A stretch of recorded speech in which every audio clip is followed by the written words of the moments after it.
Nakikita nyo ba yung mga kalakwatsa kung gaano ka-juicy yung kanilang Mr. Chick Boy dito? Yan o.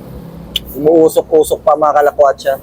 Eto na yata mga kalakwatsa ang isa sa pinaka-the best na parisan na aming napuntahan at natikman. Dahil bukod nga sa napakasarap nilang pares at nagsasarapang mga menu, ay magugustuhan mo nga rin ang kanilang service at location nila dito. At eto nga pala mga kalakwatsa ang Mr. Pares na located lang dito sa Tagaytay Nasugbu Highway, Barangay 122 Mendez Crossing East, Tagaytay City. At sila na yata mga kalakwatsa ang isa sa pinakamalaki at pinakamalinis na parisan dito sa Tagaytay. Meron nga sila dito malawak na dining area na kung saan nga ay pwede mong dalhin ang buong family. At kung grupo naman kayo magbabarkada na mahilig sa ganitong food trip, ay highly recommended itong Mr. Pares. At kung may sasakyan ka nga o motor, ay hindi mo na nga po problemahin kung saan magpapark dahil malawak rin ang kanilang parking space dito. At kung interesado ka nga malaman kung ano pa bang mga food ang siniserve nila rito, ay tara, samahan nyo ko dito sa lakwatsa ko. Pagpasok mo pa nga lang dito sa Mr. Pares, ay bubungad na kaagad sa inyo ang kanilang mga food menu dito na kanilang siniserve. At alam nyo ba mga kalakwatsa na bukod nga sa kanilang Mr. Pares Overload na kanilang signature dito, ay may mga pangmalakasan at pandiinan pa nga silang isiniserve dito na sure ako na babalik-balikan nyo. Katulad na lamang nitong crispy ulo na good for sharing na. At itong crispy pata na pwede nyong lantakang magbabarkada. At narito rin ang kanilang pangmalakasang sisig pares at ang naglalakihan nilang Mr. Chick Boy. At take note mga kalakwatsa, naka-ali rice at alisop na rin pala sila dito. Meron na rin kasamang soft drinks at itlog.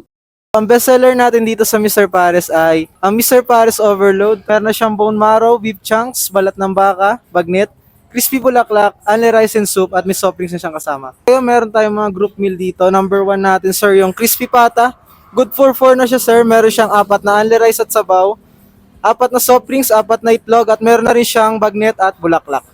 Ayan, so ito mga kalakwatsa, yung kanilang crispy ulo dito na good for sharing ng 5 person. So ayan, ipapakita ko sa inyo mga kalakwatsa kung gaano kalaki yung kanilang crispy ulo dito. Subukan natin kagatin. Yan.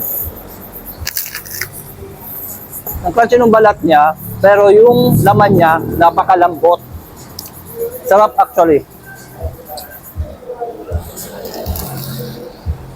Heto naman mga kalakwatsa, yung kanilang crispy pata dito na may kasamang bagnet and then may kasamang chicharon bulaklak. Ayan. So, itatry natin ngayon kagatin yung crispy pata nila dito. Titignan natin kung gaano ka-crunchy mga kalakwatsa.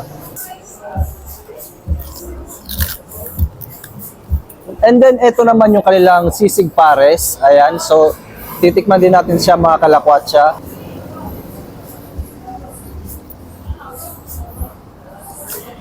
Sarap. Sarap. Hindi nga, promise.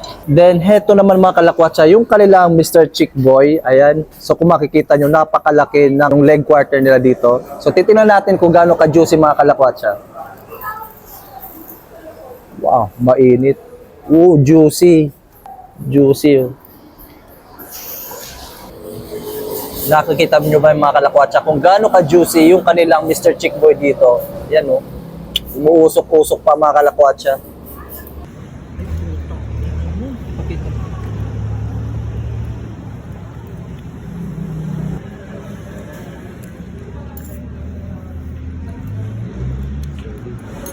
In fairness naman sa'yo Mr. Pares, masyado mo naman atang ginalingan dahil puro sarap na nga lang ang aming bukang bibig. Kaya nga para sa akin, ito na ang pinaka-the best na parisan na aming napuntahan. Kaya ikaw kalakwatsa, kung nasa Tagaytay ka man ngayon at sawa ka na magbulalo, try mo na dito sa Mr. Pares dahil sure na sure ako na pag natikman mo kanilang mga pagkain dito, ay talaga namang babalik-balikan mo.